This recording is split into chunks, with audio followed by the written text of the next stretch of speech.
Now on this video, I'm going to try to share some of the things that I've learned about painting in cold weather. If you live in a part of the country where it never snows, never gets below freezing, you probably could just delete this video. This is for people that have to because of necessity. I don't have a spray booth. I don't have any way of heating my painting area at this time of year, and this is when I do most of my restorations. So I thought I'd share a couple of, most of these are common sense tips, but what they've allowed me to do is paint under extreme conditions, sometimes below freezing, sometimes in between snowflakes, and always when there's very high humidity in the air. And the simple, basic things that I've learned in cold weather. Number one, in cold weather, paint takes a lot longer to dry. Thinner takes a lot longer to outgas. And no matter what paint you're using, whether it's primer, color, or clear, in cold weather, especially if you let it dry in a cold garage like I do overnight, what you find out is instead of drying or getting dry to the touch in a very few minutes, sometime 20 minutes, half an hour, well, in cold weather, sometimes that becomes 2 or 3 hours. Well, but it'll still dry. It's just not convenient. Now, I've talked to people that own body shops, and they tell me what I'm doing, it can't be done, it's impossible, and, well, I don't know, but the paint seems to dry eventually. But there's tips along the way. And the biggest one is to let everything you do dry. In my case, I'm never in a rush to do this. If you look outside, you can see I'm not going riding when this is over, so I can afford to let it dry overnight. When you're mixing primer, put the primer on in thin coats, not one big thick coat. That seems to help. When you're painting color, in this case we were doing the Camaro green, let each coat, put 3 thin coats on instead of 1 thick coat until it's just the right color. Thin coats, let it dry between coats till you can touch it. And in the best of all worlds, let every coat, when you move to the next step, dry overnight, unless you're in a hurry. Now, I always let stuff dry in my garage where it's ambient temperature overnight before I bring it into the house. But then when I bring it into the house, I put it up by a heating vent and let it sit there at least a couple of days before I even touch it, and definitely not sand it, because that paint is going to be soft. When it dries in cold weather, a lot of times you gain a little bit of gloss in the paint because it'll lay down nice, but it's not a winning combination. If you're in a rush to buff it out, you find out it takes a lot longer to buff it out.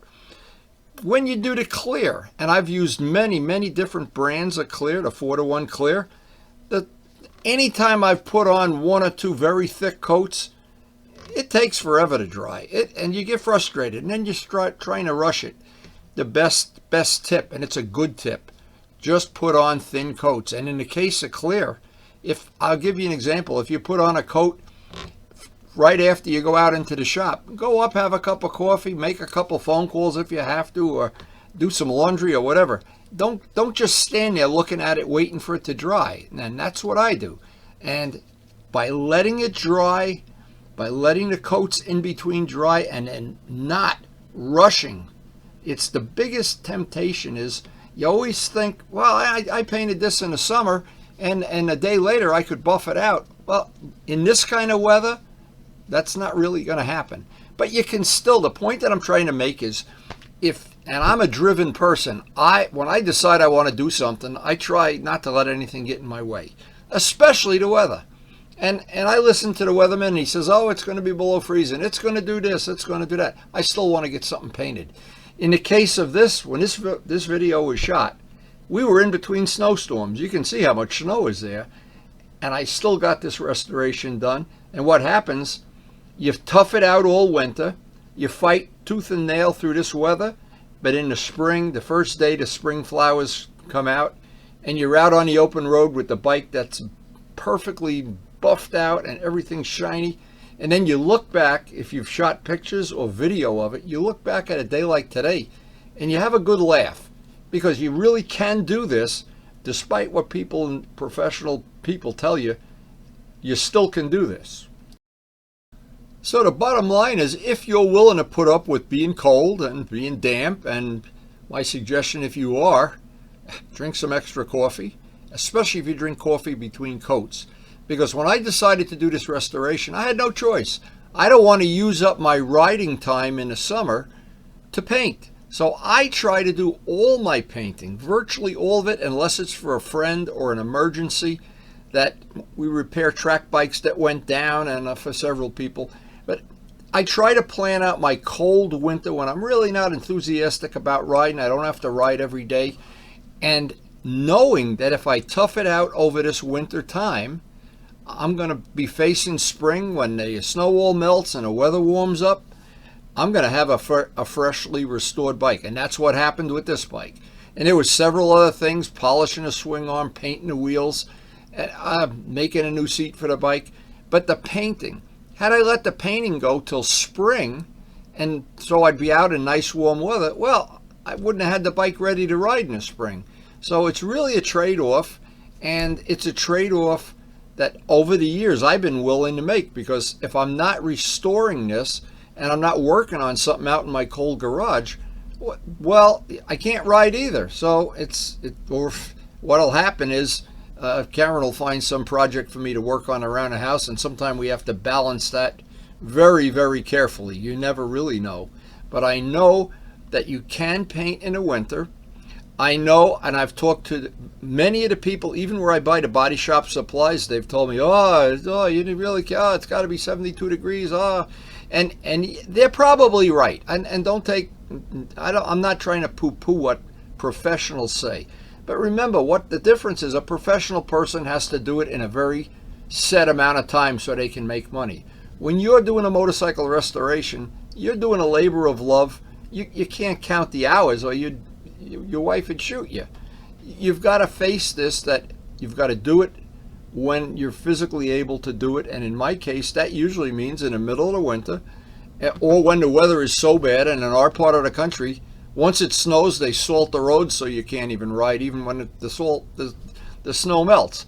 So, but I know from having done it many, many times that if I tough it out on those cold days, and at the end of that brutal winter, and I've gone through a lot of brutal winters, when that springtime comes and that bike is all buffed out and it's sitting out in the driveway or whatever, and I'm just waiting to see who's riding or if we're going to meet at Choppers or what, I know I look back at that cold day and I don't think about the pain at all. It's like it just goes away. Once you have that bike and it's done and it's polished, you hit the starter and you forget all about that brutal winter. And this bike is a perfect example, because I have two of these, and I built this bike from parts from two separate bikes. And of course I have a lot of spare parts, including an extra spare set of bodywork. So who knows what's coming in the future. I've thought about making this a Red Ninja and some other evil twin combination. But for right now, the way this worked out, I could not have been happier with this restoration. So I hope I've been able to pass on some useful information, especially if you live in this type of an environment where we do in northern New Jersey. There's at least 2 and sometimes 3 really brutally cold months, and right now we're in the middle of one of them. So looking back, look back at your summer pictures of your bike sitting by the flowers or by the leaves and think, wow, it's coming.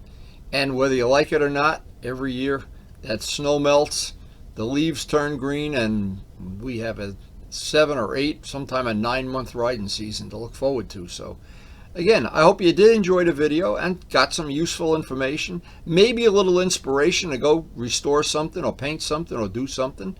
We have a lot of great friends, and as soon as the weather breaks, we're going to be doing a lot of riding.